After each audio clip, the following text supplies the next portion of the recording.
जब हौसले बुलंद हो, ठोस हो, मजबूत हो तो चुनौतियाँ भी घुटना टेक देती है, और यदि इंसान ठान लेता है तो पत्थर को पिघलाकर पानी बना सकता है। नमस्कार फ्रेंड्स, आप सभी का द यूनिक एकेडमी के यूट्यूब चैनल में बहुत बहुत स्वागत है। Today we are learning about the topic protein malnutrition. आज हम प्रोटीन कुपोषण के बारे में विस्तार से जानेंगे कि प्रोटीन की कमी से कौन कौन सी बीमारी होती है। प्रोटीन कुपोषण बहुत इंटरेस्टिंग टॉपिक है।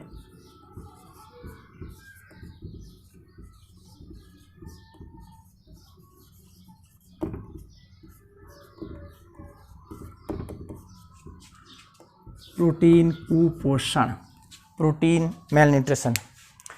प्रोटीन आवश्यक मुख्य पोषक तत्व है जो मानव शरीर के लिए बहुत ही महत्वपूर्ण है, और प्रोटीन मानव शरीर के निर्माण में सहायक है। आप अच्छी तरह से जानते हैं और पिछली क्लास में आपने अध्ययन किया है। यहाँ बात आती है प्रोटीन कुपोषण की। प्रोटीन कुपोषण का मतलब हुआ हमारे शरीर में जब प्रोटीन की कमी हो जाती है, पर्याप्त मात्रा में ग्रहण नहीं करते हैं, तो उसकी वजह से अपन प्रोटीन के क्या हो जाते हैं, कुपोषण हो जाते हैं, शिकार हो जाते हैं। अक्सर प्रोटीन कुपोषण 5, 6, 7 साल के बच्चों में होता है। जब वो माँ का स्तनपान करना बंद कर देता है ना, उस स्थिति में यह प्रोटीन कुपोषण होता है। प्रोटीन कुपोषण का मुख्य कारण गरीबी के कारण वो प्रोटीन पर्याप्त मात्रा में ग्रहण नहीं कर पाते हैं और वो कुपोषण के शिकार हो जाते हैं। प्रोटीन कुपोषण से मुख्य 2 तरह की बीमारियां होती है, और एग्जाम में पूछा भी जाता है कि प्रोटीन कुपोषण से कौन कौन सी बीमारियां होती है। तो प्रोटीन कुपोषण से मुख्य 2 प्रकार की बीमारियां होती है। नंबर फर्स्ट, क्वाशिओरकोर रोग, बहुत ही इम्पोर्टेंट है। पहला है क्वाशिओरकोर रोग।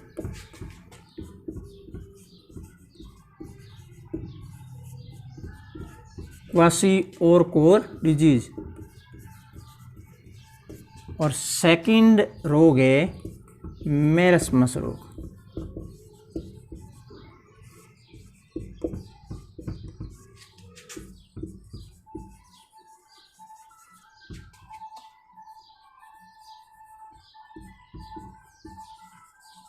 मेरस्मस डिजीज,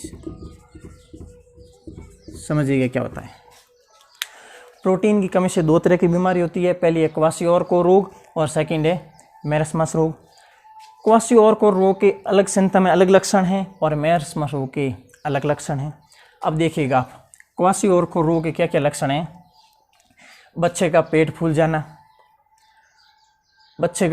जाना, स्वभाव चिड़चिड़ापन होना, भूकंप लगना, और अलग अलग शरीर में अलग अलग प्रकार के धब्बे बन के चमड़ी का नष्ट हो जाना। ये चारों के लक्षण किस में आते हैं, क्वाशिओरकोर। जिस बच्चे में क्वाशिओरकोर रोग होता है, स्वभाव चिड़चिड़ापन होता है, भूख बहुत कम लगती है, और चमड़ी काली नीली हो जाती है, और धीरे धीरे धब्बे बन जाते हैं, चमड़ी मिटने लग जाती है, नष्ट होने लग जाती है। इसका मतलब वो प्रोटीन कुपोषण होगा। और उसमें कौन सा प्रकार होगा प्रोटीन का, वो अर्थात वो छात्र क्वाशिओरकोर रोग से ग्रसित होगा। दूसरा है मेरस्मस रोग। मेरस्मस रोग के क्या लक्षण होंगे। मेरस्मस रोग में प्रोटीन के साथ ऊर्जा में कमी आ जाती है, और जब प्रोटीन के साथ में जब ऊर्जा में कमी आ जाती है, उस स्थिति में उस छात्र का शरीर है वो धीरे धीरे दुबला पतला हो जाता है, शरीर सूख जाता है, आंखें क्रांतिहीन हो जाती है, और उस स्थिति में मेरस्मस रोग हो जाता है। शरीर धीरे धीरे सूखने लगता है, दुर्बल हो जाता है, कमज़ोर हो जाता है, आंखें अंदर धंस जाती है। उस स्थिति में मेरस्मस रोग होता है। अब आप जान पाए अच्छी तरह से, मेरी बात समझ रहे हैं कि प्रोटीन कुपोषण से कौन कौन सी बीमारी होती है। मुख्य 2 बीमारी होती है, क्वाशिओरकोर रोग और मेरस्मस रोग। क्वाशिओरकोर रोग में पेट फूल जाता है और स्वभाव चिड़चिड़ापन हो जाता है, भूकंप लगती है, चमड़ी धीरे धीरे मिटने लगती है। क्वाशिओरकोर रोग के लक्षण है। मेरस्मस रोग में प्रोटीन के साथ ऊर्जा में कमी रह जाती है, शरीर धीरे धीरे बहुत कमज़ोर होता है, दुबला पतला हो जाता है, शरीर सूख जाता है और आंखें अंदर धंस जाती है, मेरस्मस रोग के शिकार हो जाता है। मुख्य 2 तरह की बीमारियां हैं प्रोटीन कुपोषण में। समझ गए, ज़्यादा रटने की ज़रूरत नहीं है, समझ रहे हैं। दूसरा है खनिज कुपोषण।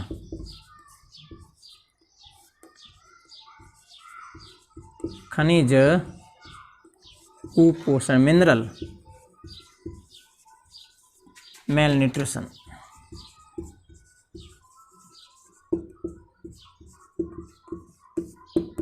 देखिएगा, यदि आप हमारे चैनल पर फर्स्ट टाइम विजिट करें तो चैनल को सब्सक्राइब करें। और कई विद्यार्थी ऐसे हैं जिसके समझ में नहीं आ रहा है या मैं समझ सकता हूँ दिक्कत आ रही है, तो पीछे ये चौथा पार्ट चल रहा है इस लेसन का, पीछे आप आराम से देखें, उनको लर्निंग करें ताकि अभी इजीली आपके समझ में आ जाएगा।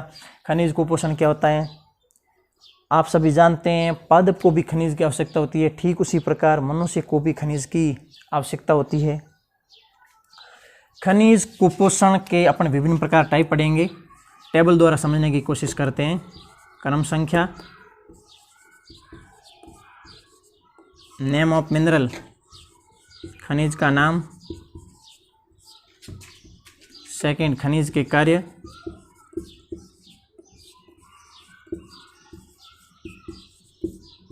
तीसरा, खनिज के अभाव से रोग। अभाव या कमी एक ही चीज़ है, खनिज के अभाव से रोग या खनिज की कमी से रोग।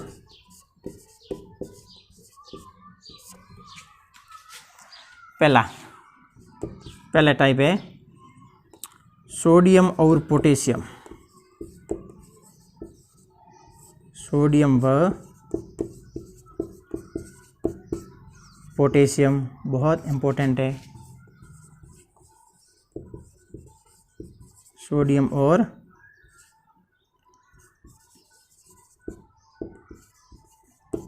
पोटेशियम, इसके सोडियम और पोटेशियम का मुख्य कार्य शरीर के विद्युत अपघटन व संतुलन में और तंत्रिका आवेग के संचरण में, तंत्रिका आवेग के संचरण में, संरचना नहीं संचरण में, समझ रहे हैं ना आप। इनके अभाव में यानी कि सोडियम और पोटेशियम के अभाव से इनकी कमी से रोग हो जाता है उच्च रक्तदाब, उच्च रक्तदाब और सूखापन। सूखापन सूजन, उच्च रक्तदाब और शरीर में सूजन आ जाती है। अगला है सेकंड खनिज लवण, कैल्शियम और फास्फोरस। कैल्शियम व फास्फोरस।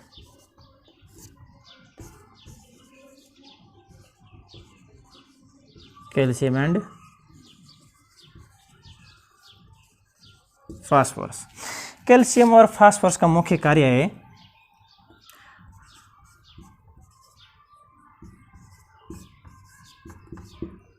हड्डियों व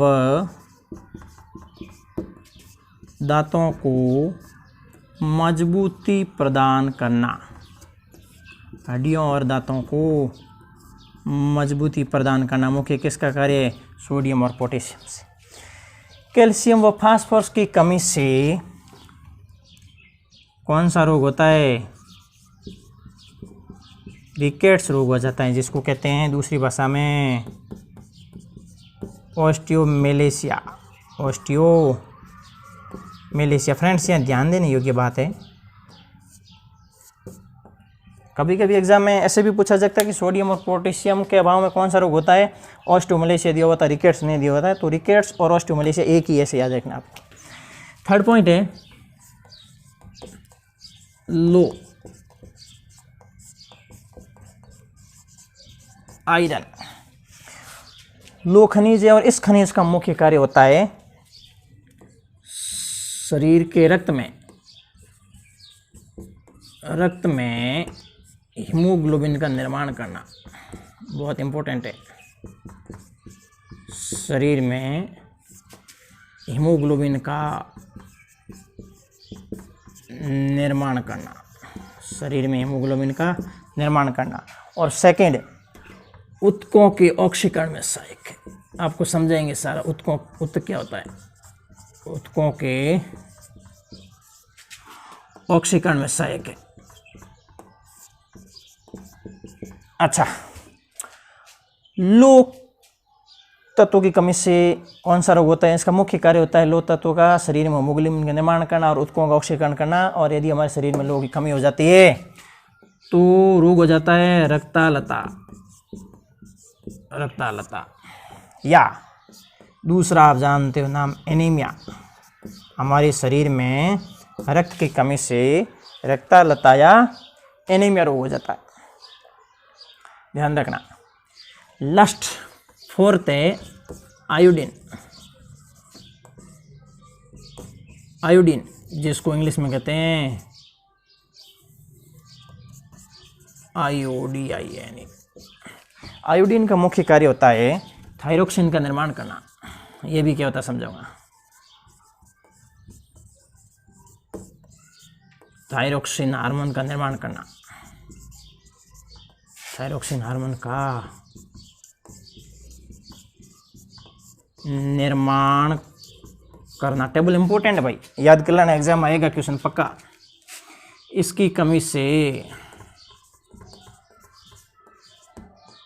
गलगंड, गंगा, गोइटर रोग हो जाता है। आयोडीन का मुख्य कार्य है थायरोक्सिन हार्मोन का निर्माण करना और इसकी कमी से गलगंड, गंगा या गोइटर हो जाता है। अरे गलगंटा मिटाने में गोदर आ जाती बहुत प्रसिद्ध है। बोंकन मंत्र होया करे और मंत्र के जरिए वे गलगंडा मिटा दिया करे। कोयला और लूण ले, गले में हाथ वार फेर और मंत्र को उच्चारण करे। गोदरा गेलोतरिया मंगलिया भाई, लूण पानी गले जो गलगंटा गल जाई, ऑन स्पॉट गलगंटा खत्म। अच्छा, गोदर जाते को कभी गलगंडा होता ही नहीं, बने डेग ना जे करे हुजून कोरोना ही दोरी होता वाला। तो यहाँ देखें आप दोबारा कि सोडियम और पोटेशियम खनिज लवण का मुख्य कार्य होता है शरीर के विद्युत अपघटन, संतुलन में और तंत्रिक अवयव के संचरण में। जल अपघटन होता है ना, वैसे शरीर के विद्युत अपघटन होता है और अवयव के संचरण में अवयव को तंत्रिका तक पहुंचाने में सहायक होता है। कौन सा? सोडियम और पोटेशियम। और यदि इसकी कमी हो जाती है अपने शरीर में तो उच्च रक्तदाब हो जाता है और सूजन आ जाती है। उच्च रक्तदाब का मतलब बीपी हाई हो जाती है सोडियम और पोटेशियम के अभाव में। सेकंड है कैल्शियम और फास्फोरस। कैल्शियम और फास्फोरस का मुख्य कार्य होता है हड्डियों व दांतों को मजबूती प्रदान करना। और कैल्शियम और फास्फोरस का अपना यदि शरीर में अभाव होता है तो रिकेट्स रोग हो जाता है। दूसरा नाम है ऑस्टियोमलेशिया। अच्छा, एक चीज़ और, 2 दिन पहले लेसन ली थी, उसमें मैंने आपको बताया था रिकेट्स रोग किस विटामिन की कमी से होता है? विटामिन डी की कमी से होता है। याद है कि नहीं है? अच्छा, विटामिन डी की कमी से रिकेट्स रोग होता है। और मैंने आपको ये भी बताया था कि विटामिन डी हड्डियों और दांतों को स्वस्थ बनाए रखता है और विटामिन डी अपन को धूप से प्राप्त होता है, सूर्य के प्रकाश से प्राप्त होता है। याद आ रहा है कि नहीं आ रहा है? तो कैल्शियम और फास्फोरस की कमी से रिकेट्स रोग हो जाता है और हड्डियों और दांतों को मजबूती प्रदान करता है। बात अच्छी तरह से समझ रहे हैं? अगला है लो, आयरन। लो अपने शरीर में हीमोग्लोबिन का निर्माण करता है।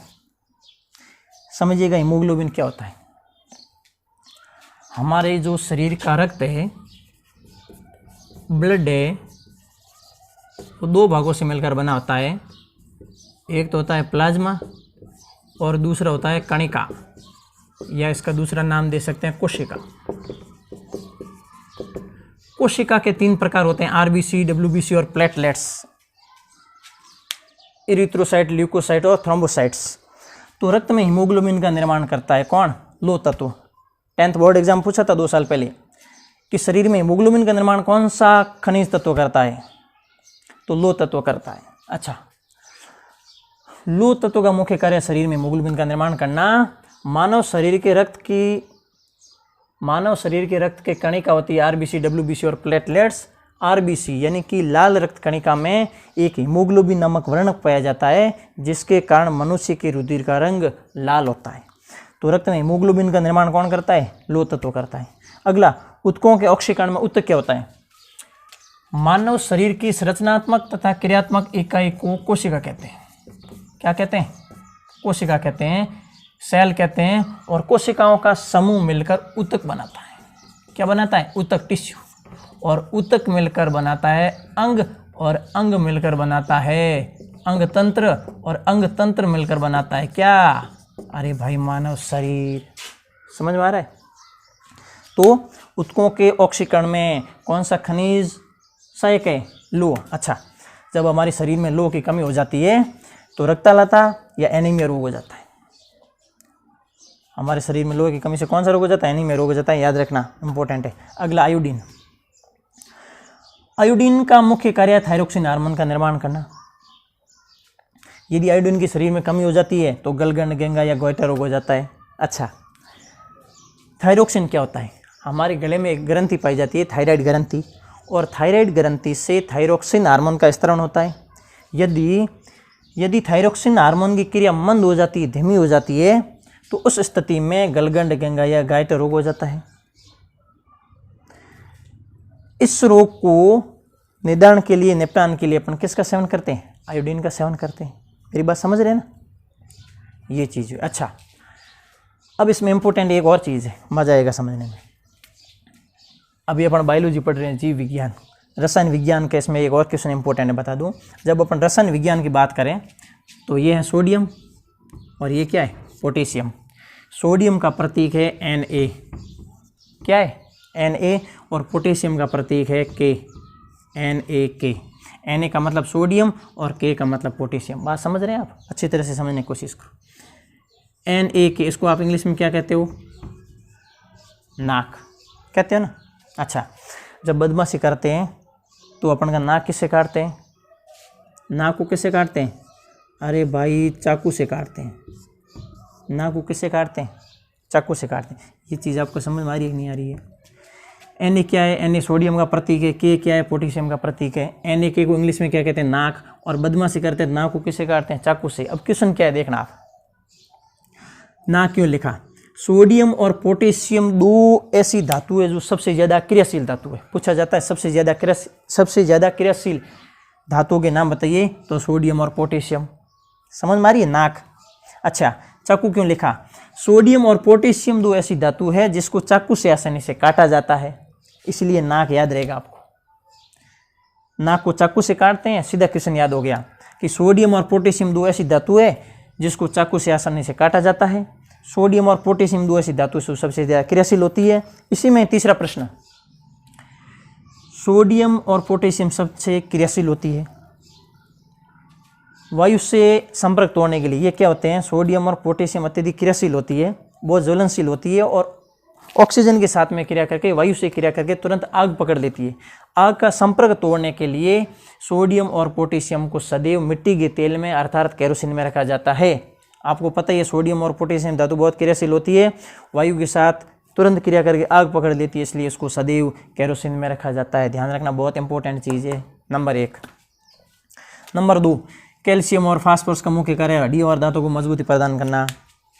दांत में डेंटिन कोशिका पाई जाती है, और जो दांत होता है इसमें सबसे मजबूत आवरण होता है इनेमल का आवरण, और मानव शरीर का सबसे कठोर पदार्थ है वो इनेमल का आवरण ही है।